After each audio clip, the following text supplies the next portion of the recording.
A palavra de Deus é escudo e abrigo, firme fundamento, verdade e abrigo, é lâmpada aos pés, caminho de paz. A gente leu lá no capítulo 31, no nosso devocional, né? Para você que não sabe o que é devocional, é quando você acorda de manhã, abre a tua Bíblia, vai ler ali 3 capítulos e ora a Deus. Deus sempre vai falar com você através da palavra. Gênesis 31 vai mostrar ali a fuga de Jacó lá de Labão, né? O conflito, né? Jacó percebe que a atitude de Labão, seu tio, e seus filhos mudou de vida sua grande riqueza que ele acumulou. E Deus ordena que Jacó retorne à terra dos seus pais. Ou seja, aqui você tem que prestar atenção numa coisa: nem todos que sentam à tua mesa te celebram. Nem todos para quem você deve falar dos teus sonhos, não é para todos que você tem que falar dos teus planos, porque nem todos que estão à tua mesa te celebram.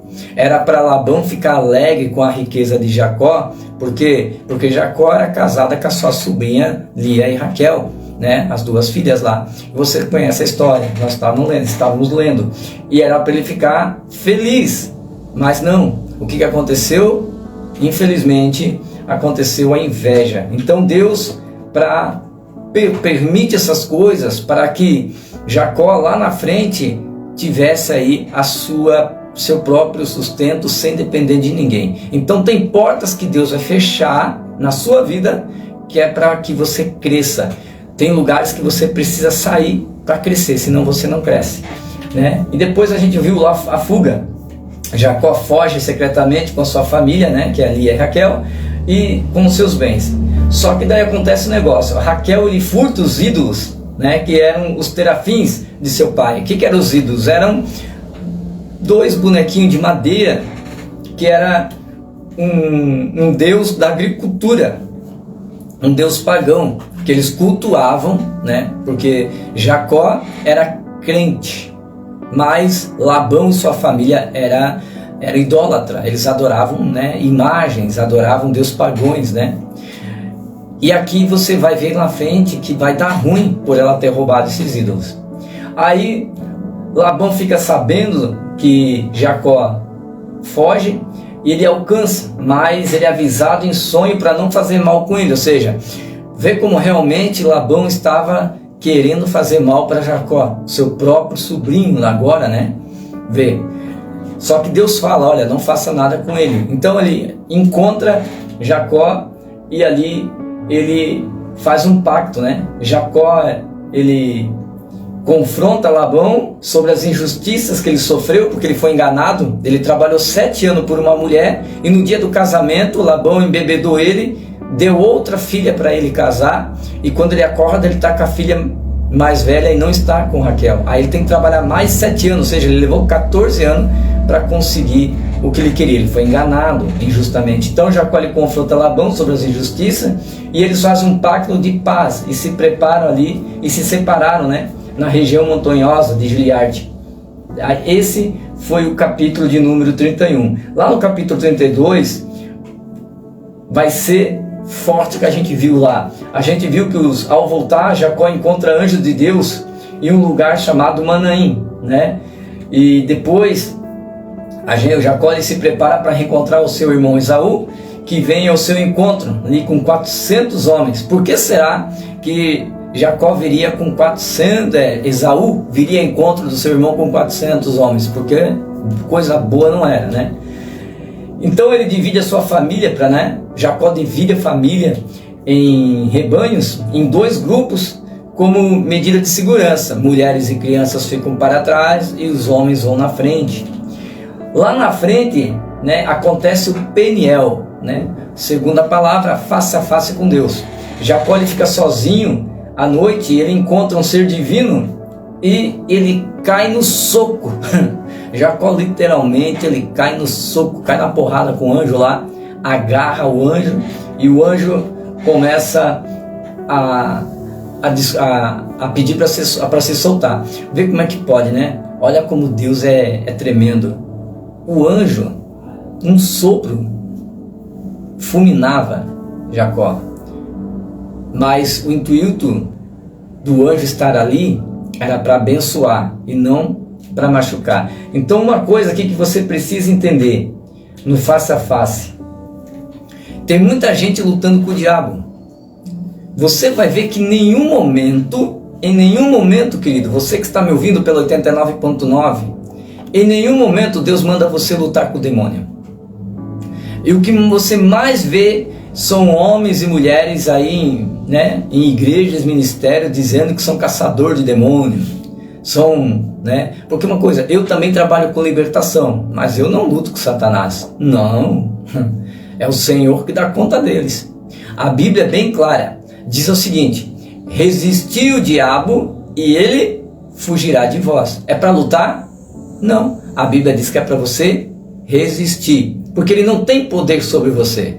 Uma vez que você é cristão, lavado em Cristo, Satanás não tem legalidade sobre a tua vida. Agora, se você peca, se você deixa a brecha, aí, meu querido, tu tá lascado. Aí o olho gordo te pega, feitiçaria te pega, maldição hereditária te pega, vai dar ruim para você.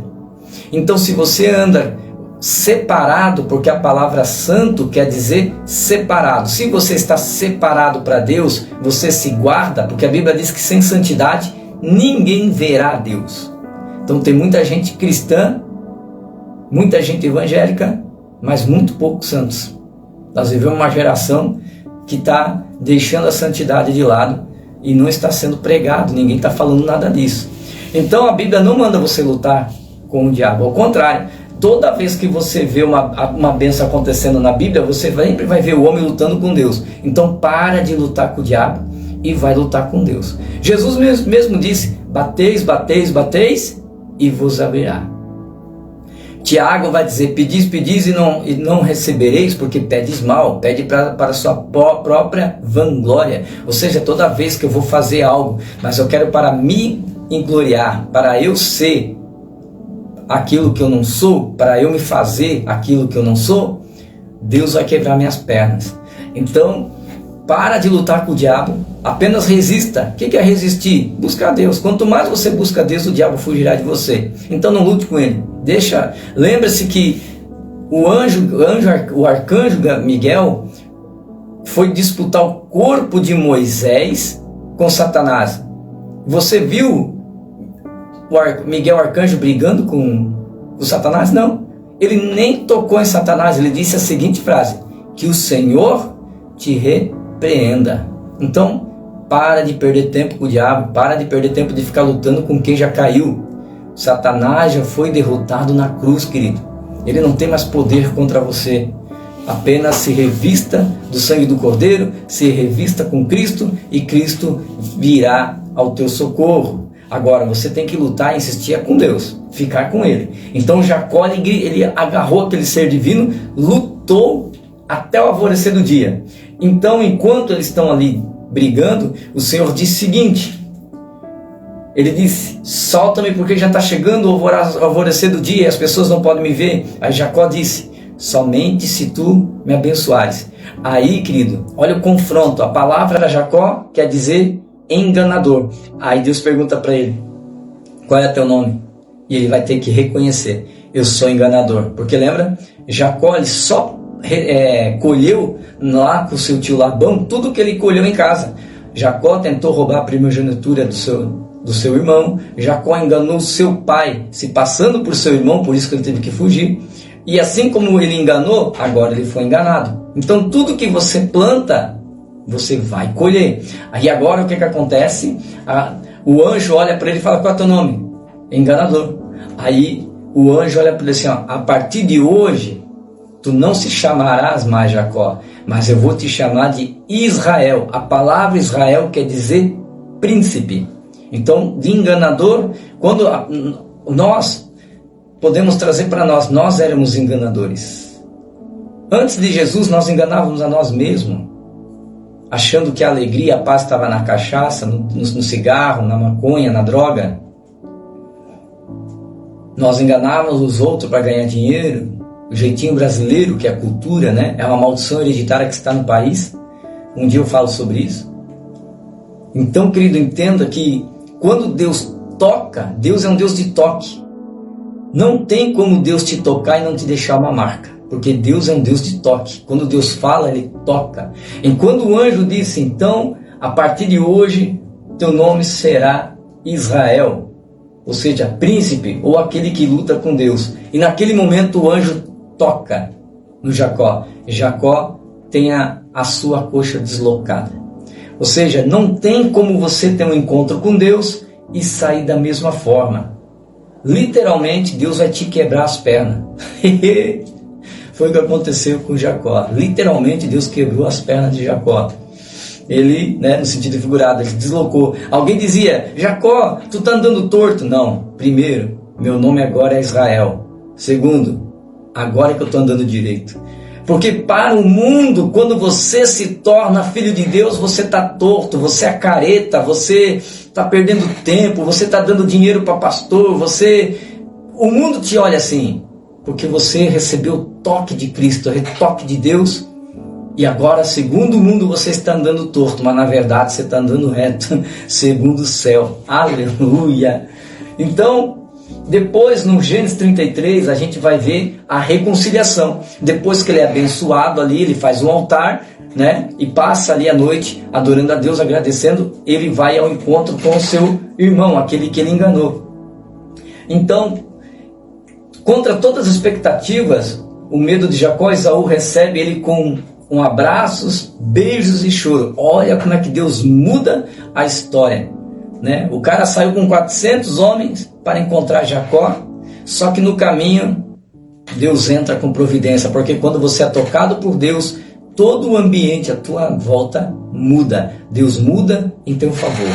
Glória a Deus. Então Jacó ali, ele se prostra 7 vezes diante do seu irmão e insiste para que aceite seus presentes, dizendo que ver o rosto de Esaú era como ver a face de Deus, devido à aceitação de paz, E logo Esaú oferece para acompanhar Jacó, mas essa viagem ia ser devagar e eles se separam amigavelmente, com Esaú voltando para Seir, que era sua terra natal, e Jacó seguindo a Sucote e depois a Siquém. Ou seja, uma coisa muito importante aqui é que Jacó aprendeu a lição. O que ele aprendeu a lição? Ele estava lá com Labão, com seus parentes, ele enriqueceu e os parentes cresceram o olho e começaram a tratar ele mal. Então ele sabia que se ele fosse voltar com seu irmão mais velho para as suas terras natais, poderia entrar inveja ali. E o irmão dele poderia também não celebrar as suas vitórias e podia dar problema. Então, uma coisa que você deve aprender: jamais traga gente do passado para o teu presente. Toda vez que você quer trazer alguém do teu passado para o teu presente, vai dar problema na tua casa, na tua família, no teu casamento, no teu ministério. O que passou, passou, irmão.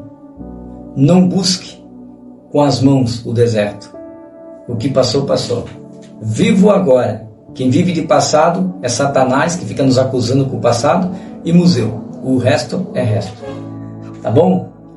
E depois, lá na frente, a gente vai encontrar o assentamento, Jacó, ele tem um assentamento lá em Siquém, onde ele montou um acampamento e constrói um altar chamado de El-Lohim, que quer dizer Deus em Israel.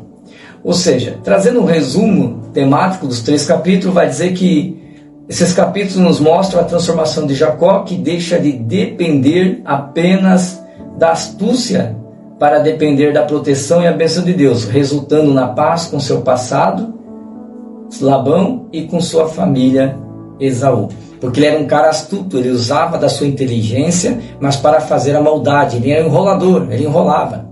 Sabe aqueles caras que ficavam fazendo brique, trocando passarinho com bicicleta com...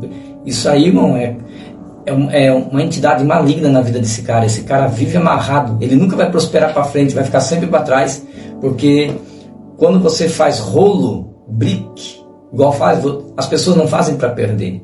Então o cara compra lá vou dar um exemplo, um passarinho por 10 pila e vende por 50. Ou seja, alguém saiu enganado. Então toda vez que você tira vantagem de alguém nos negócios, você dá 10 passos para trás. E é por isso que tem gente que está o ano inteiro trabalhando e vive enrolado. Por quê? Porque ele é tentado pelo diabo para ganhar um pouquinho mais, e ele se aproveita desse momento para estar se aproveitando das pessoas. Então ele cobra a mais do que é. Se ele é um profissional de assistência técnica, ele arrebentou um fio, o cara diz que foi outra coisa.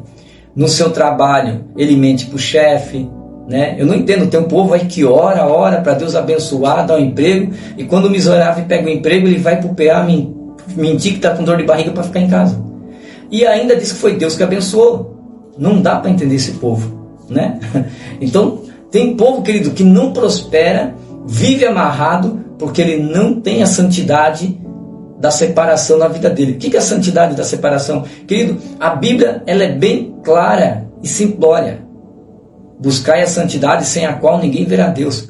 Não adianta só ser cristão, eu preciso ter a santidade na minha vida, eu preciso ser separado, kadosh, separação. E não estou falando de roupa, não estou falando de terno e gravata, de saia até o pé, isso é dogma, né? Cada um vive do jeito que quer.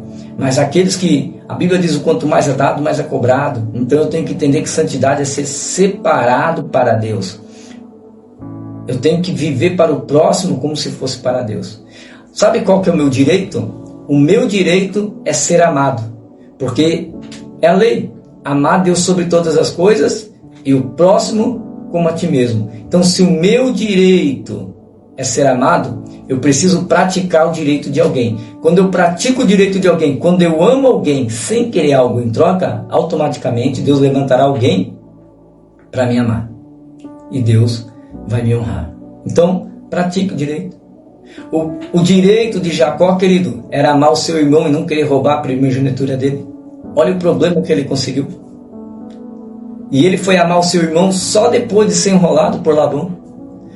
Então, esses são os 3 capítulos de hoje. Amanhã, às 14h30, estamos aqui, direto da 89.9 FM, passando para vocês o resumo de mais 3 capítulos. Deus abençoe. Obrigado por estar comigo aqui na live, tá bom?